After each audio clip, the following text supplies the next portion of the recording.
നമസ്കാരം. മൂന്നാം മോദി സർക്കാരിൻ്റെ രണ്ടാമത്തെ ബജറ്റ് അവതരണമാണ് ധനമന്ത്രി നിർമ്മലാ സീതാരാമൻ കഴിഞ്ഞ ദിവസം നടത്തിയത്. എന്നാൽ കേന്ദ്ര സർക്കാരിൻ്റെ ബജറ്റ് അവതരണം വളരെയേറെ ചർച്ചാ വിഷയമായി തന്നെ രാജ്യത്ത് മാറിയിരുന്നു. അതിനുള്ള വളരെ പ്രധാനപ്പെട്ട ഒരു കാരണം ഭരിക്കുന്ന ബി ജെ പിയുമായിട്ട് സഖ്യകക്ഷികളുള്ള പാർട്ടികൾ ഭരിക്കുന്ന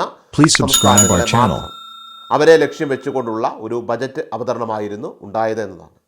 എന്നാൽ ബി ജെ പി അനുകൂല സംസ്ഥാനമായിട്ടുള്ള തെലുങ്ക് ദേശം പാർട്ടി ഭരിക്കുന്ന ആന്ധ്രാപ്രദേശിനെ സംബന്ധിച്ച് ബി ജെ പി ഇത്തവണ അവരെ അവഗണിച്ചിരിക്കുകയാണ്. ക്രൂരമായിട്ടുള്ള അവഗണനയെന്നാണ് ആന്ധ്രാപ്രദേശിനോടുള്ള ബജറ്റിലെ സമീപനത്തെ പ്രതിപക്ഷം വിമർശിച്ചത്. എന്നാൽ ബീഹാറിന് ബൊണാൻസ, ആന്ധ്രയ്ക്ക് ആനമുട്ട എന്ന വിമർശനവും ഉയർന്നു വന്നിരിക്കുകയാണ്. അതേസമയം TDPയുടെ സഹായത്തോടുകൂടി പിന്തുണയോടുകൂടിയാണ് കേന്ദ്രത്തിൽ ബി ജെ പി മന്ത്രിസഭ ഉണ്ടാക്കിയിരിക്കുന്നത്. TDPയുടെ 12 MPമാരാണ് ലോക്സഭയിൽ ബി ജെ പിക്ക് പിന്തുണയുമായിട്ടുള്ളത്. 12 MPമാരെ നൽകിക്കൊണ്ട് വലിയ പിന്തുണയാണ് ബി ജെ പിക്ക് തെലുങ്ക് ദേശം പാർട്ടി TDP കേന്ദ്രത്തിൽ നൽകിയിരിക്കുന്നത്. എന്നാൽ ആ നന്ദിയൊന്നും തന്നെ ബി ജെ പി ഇത്തവണ ബജറ്റ് അവതരണത്തിൽ TDPയോട് കാണിച്ചിട്ടില്ല. ഇത്തവണത്തെ ബജറ്റിൽ ബീഹാറിനോട് കാണിച്ച ഒരു അനുകമ്പയും ആന്ധ്രയോട് കാണിച്ചില്ല എന്നതാണ് സത്യം. എന്നാൽ ഇതിന് പിന്നിലുള്ളത് വളരെ കൃത്യമായിട്ടുള്ള രാഷ്ട്രീയ കുശാഗ്ര തന്ത്രം, ചാണക്യതന്ത്രം എന്നൊക്കെ തന്നെ വ്യക്തമാണ്. കാരണം ബീഹാർ നിയമസഭാ തെരഞ്ഞെടുപ്പ് ഈ വർഷം അവസാനം നടക്കാനിരിക്കുകയാണ്. ബീഹാർ നിയമസഭാ തെരഞ്ഞെടുപ്പിൽ JDUവിനെ കൂട്ടുപിടിച്ചുകൊണ്ട് അവിടെ അധികാരം പിടിച്ചെടുക്കുക എന്നതാണ് ബി ജെ പിയുടെ തന്ത്രം. ബീഹാറിൽ ആ തന്ത്രം പയറ്റണമെങ്കിൽ നിതീഷ് കുമാറിനെയും അതോടൊപ്പം തന്നെ JDUവിനെയും സുഖിപ്പിക്കുക എന്ന ആ ഒരൊറ്റ വഴി മാത്രമേ ഇപ്പോൾ ബി ജെ പിക്ക് മുന്നിലുള്ളൂ. അതുകൊണ്ട് തന്നെയാണ് ഇത്തവണത്തെ ബജറ്റിനെ ബീഹാർ ബജറ്റാക്കി ബി ജെ പി മാറ്റിയത്.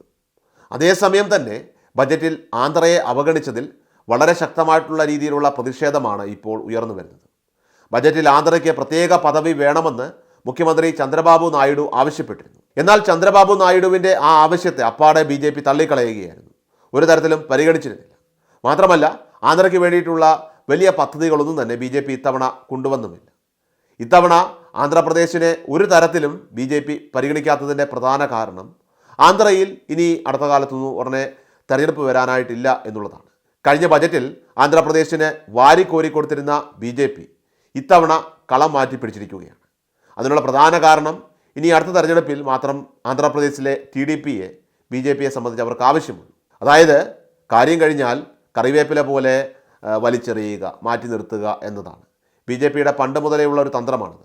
അതേ തന്ത്രം തന്നെയാണ് ഇപ്പോൾ ആന്ധ്രാപ്രദേശിൻ്റെ കാര്യത്തിലും ബി ജെ പി ഇപ്പോൾ പയറ്റിയിരിക്കുന്നത്. എന്തുതന്നെ ആയാലും ബി ജെ പിയുടെ ഈ അവഗണനയിൽ കട്ടക്കലിപ്പിലാണ് ചന്ദ്രബാബു നായിഡു. മുഖ്യമന്ത്രി ചന്ദ്രബാബു നായിഡു അതൃപ്തി പ്രകടിപ്പിക്കുമെന്ന കാര്യത്തിൽ യാതൊരു സംശയവുമില്ല. അതുകൊണ്ട് തന്നെ വരും ദിവസങ്ങളിൽ ബി ജെ പിക്കുള്ള പിന്തുണ പോലും പിൻവലിക്കുന്ന സാഹചര്യങ്ങളിലേക്ക് പോലും കാര്യങ്ങൾ ചെന്നെത്താമെന്നുള്ള റിപ്പോർട്ടുകൾ തന്നെയാണ് ഇപ്പോൾ പുറത്തു വരുന്നത്. അത്തരത്തിലുള്ള കടുത്ത തീരുമാനങ്ങൾ വരെ ചന്ദ്രബാബു നായിഡു എടുക്കാനുള്ള സാധ്യതയും തള്ളിക്കളയാനാവില്ല. എല്ലാ ദിവസവും വാർത്തകൾക്കായി സബ്സ്ക്രൈബ് ചെയ്യുക, ഫോളോ ചെയ്യുക. വാർത്തകളുടെ നോട്ടിഫിക്കേഷനായി ബെൽ ഐക്കൺ എനേബിൾ ചെയ്യുക. Please subscribe our channel.